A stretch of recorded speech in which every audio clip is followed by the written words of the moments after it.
So eto na nga po mga kaibigan, Manny Pacquiao boxing promotion muling kukuhanin itong ating angas ng Pinas pagkatapos ng kanyang magiging laban kay Saul Sanchez. Anong balak? May kakasana ba ang magiging laban kay Inoue? And before that kaibigan, please wag po muna kalimutan mag-like and mag-subscribe and pahit na rin po ng notification bell. Maraming salamat po mga kaibigan. Todo suporta po ngayon ang MP promotion dito nga po sa ating pambato na si Casimero Cuadro Alas. Kung titignan po ninyo, matagal na nga po talaga nililigawan ng MP na bumalik etong si Cuadro Alas, pero hindi nila mapabalik-pabalik mga kaibigan dahil niloko nga po nila ito at siniraan. Pero ayon na rin sa ating mga nakuhang update ay handa nga daw pong gawin lahat ng MP promotion para maikasa ang dream fight po ni Cuadro Alas kay Naoya Inoue.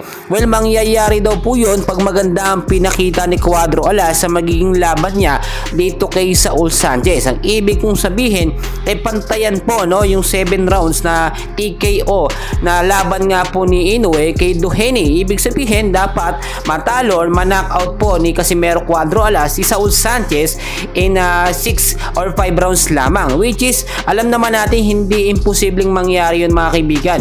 Malakas po ang ating angas ng Pinas, tuloy-tuloy at halos araw-araw ang ensayong kanyang ginagawa. Ang dami rin yung pong nakakasparing ng mga veteranong boksingero, pero nakita nyo naman as of now kondisyon na kondisyon ng pangangatawan ni Cuadro Alas. Ilang linggo na lang simula ngayon mga kaibigan ay muli nang tatapak po sa Japan boxing ring. Eto nga pong si angas ng Pinas at kakalabanin niya etong si Saul Sanchez. At kung sakali talagang matalo in 5 and 6 rounds ni Cuadro Alas etong si Saul Sanchez ay handang magbigay ng malaking offer ang Manny Pacquiao boxing promotion. Ngayon kasi talagang sumisip-sip etong MP kay Alas kasi alam nila pagkakakitaan mga kaibigan, yan po ang katotohanan. Kapag si Alas ay magdadala ng pera sa kanila, nilalapitan po nila ito at nililigawan. Pero kapag nalalaos na ito lang kumukuhang laban, ay binibitawan nila, inipwera lamang nila basta-basta.